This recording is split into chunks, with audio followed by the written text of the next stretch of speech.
What would you do if you caught a friend having an affair? This was a card that came up when my husband and I were at dinner last night and we were playing Esther Perel's game, Where Should We Begin? And it's filled with fabulous questions to help you get to know yourself and others better. So you can play this with family, with friends, and with your intimate partner or spouse. And the question came up last night for us: if I caught my friend having an affair, I would ... So the essence of the game is you fill in what your answer would be based on the prompt. And for those of you who have a sense of my story and know about my upcoming book release, We to Me, Story of Love, Loss, and Liberation, you know that infidelity and an affair is part of my story. And so anytime questions like this come up, even still after years being beyond that time, it's very sensitive for me. I have very strong feelings about it. So this card came up and I immediately went to how I felt as someone whose spouse or intimate partner had an affair with someone else within our committed, devoted partnership. And so I started rolling in my mind into how it felt for me in the position of being cheated on versus being a witness to someone else, a friend. What would I do in that instance? And so Misha and I talked about it, and I felt like in a situation like that, it's not really anyone's place other than the people involved to navigate that, to process whatever is coming up, because there's something within that relationship dynamic that is creating space or creating a dynamic where one person feels like they need to leave the relationship to fulfill some void or need within them. And whose place is it as a friend to say anything about it or do anything about it at all? However, as a friend, if a friend of mine I witnessed having an affair, I might say something to him or her and let them know that I witnessed this, because if I'm witnessing it, the likelihood is others are too. See if there's something that they might need or want to talk about.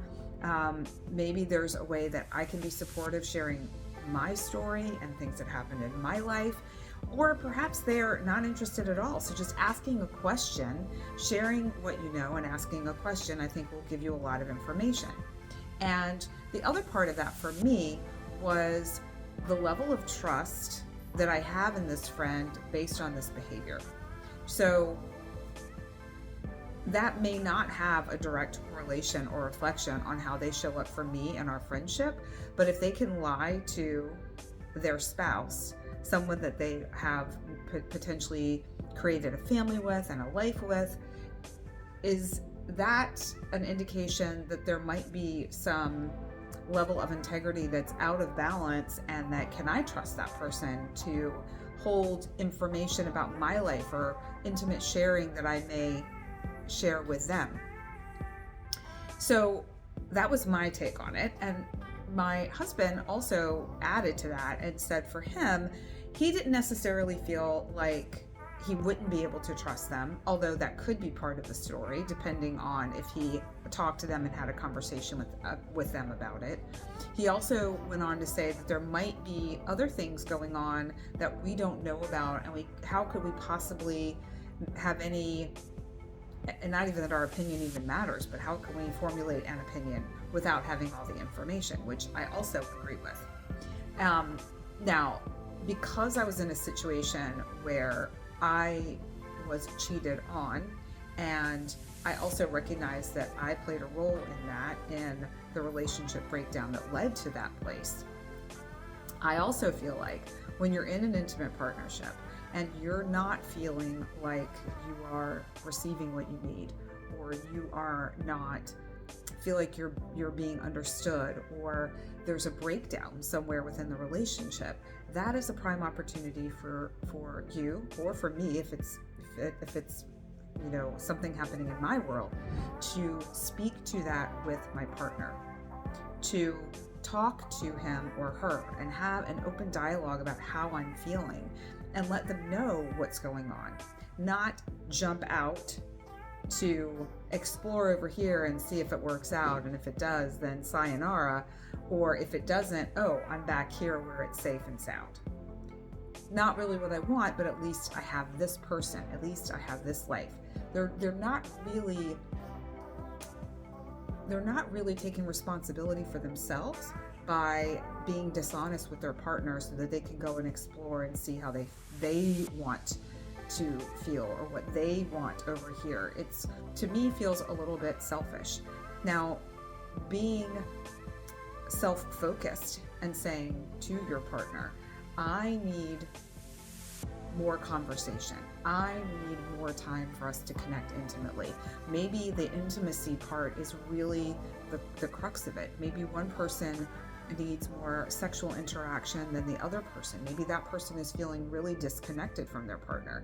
Maybe they feel like they're doing all of the quote unquote work in the house and they really need support and they're not feeling like they're getting it. And so they go elsewhere to feel like they're getting support. They go elsewhere to escape the reality that they're living in. And in my mind and in my experience, having those hard conversations, having those vulnerable conversations, being clear on what it is that you desire, and then being able to articulate that and express that and share that with your partner so that you can either grow and build together, or you can find a way to disentangle or take a break or move in different directions for a time to see what it is that you need, because you may not be fully sure, and then maybe come back together at a later time, or maybe continue walking a path individually.